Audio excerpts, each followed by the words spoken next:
Okay, I'm gonna have to learn how to piece these videos together because I stopped it for a minute. Okay, I'm back. So just in case I can't piece the videos together, let me start over.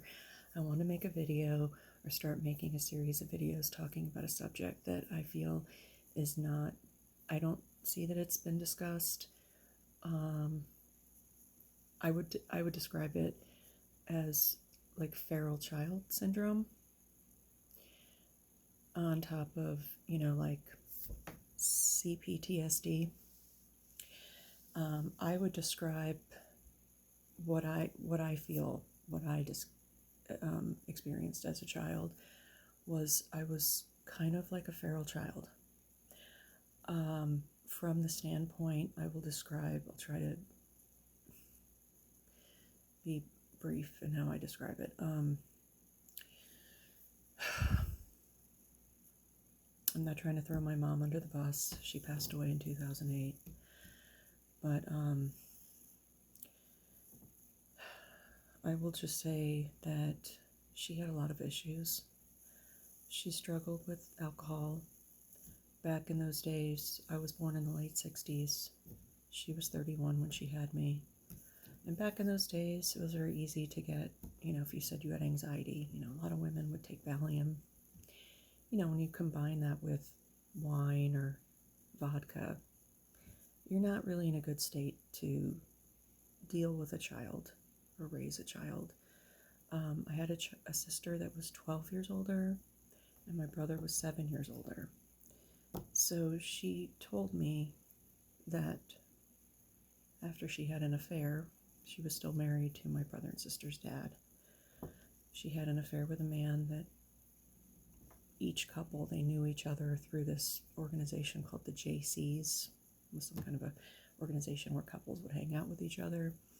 And she told me very in detail stories from very young. She would leave no detail out. I was kind of like her therapist. That's another thing. I was parentified. I was like my mom's parent. I was her therapist. I was her confidant. Every issue she had with my older sister and brother, she would lean on me and tell me every detail. Like by the time I was, 4 and 5, I knew about drug overdosing, sex, my mommy being forced to do things for money.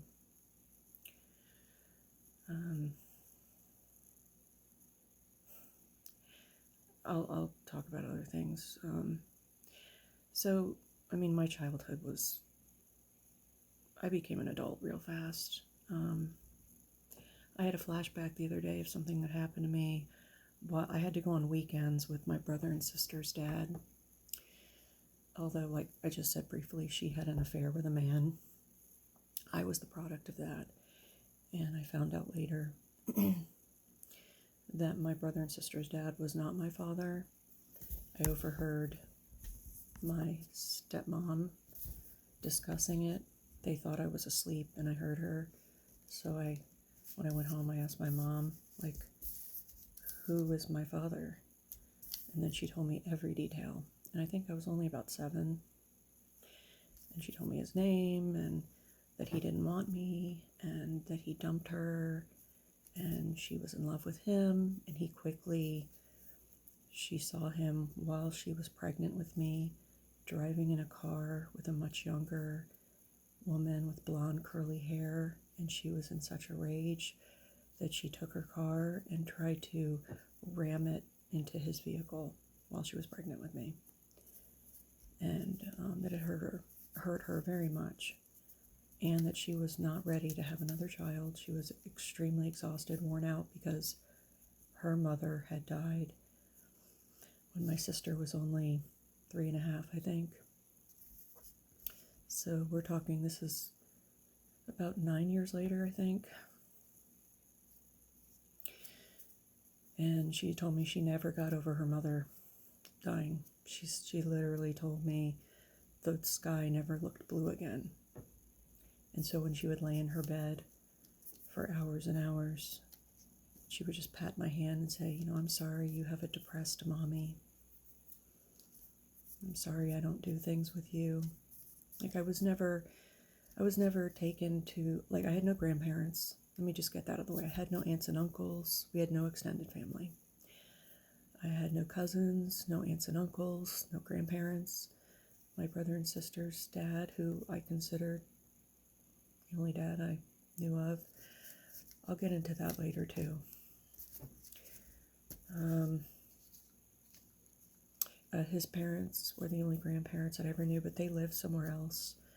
So they would come and visit like once a year.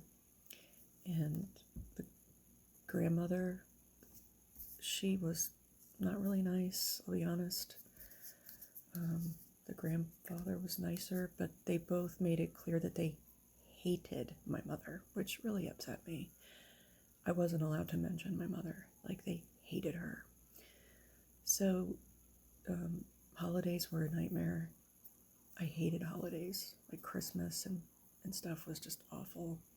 But my earliest memories were of my mother worrying about my sister dying from a drug overdose.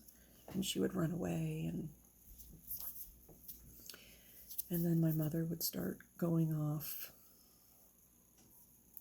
She left me with strangers a couple times. They weren't family. I didn't know these people. And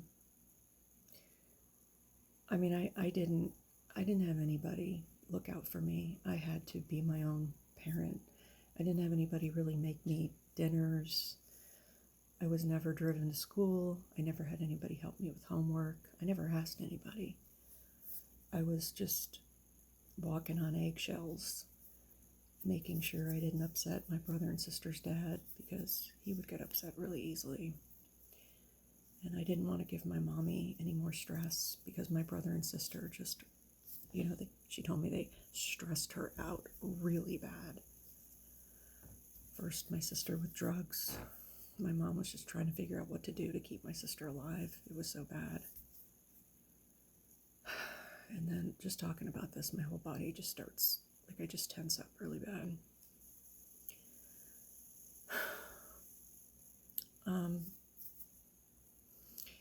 So that's where the feral child thing comes from, is like, I had to learn to be my own parent. And I'm going to end it here, because I will talk about some other things that happened to me, that were done to me, that literally made me shut down. And thank you for listening. If you have anything that you can relate to in my story so far, I'm sorry if you can, but leave a comment and explain. And thank you. Have a nice day.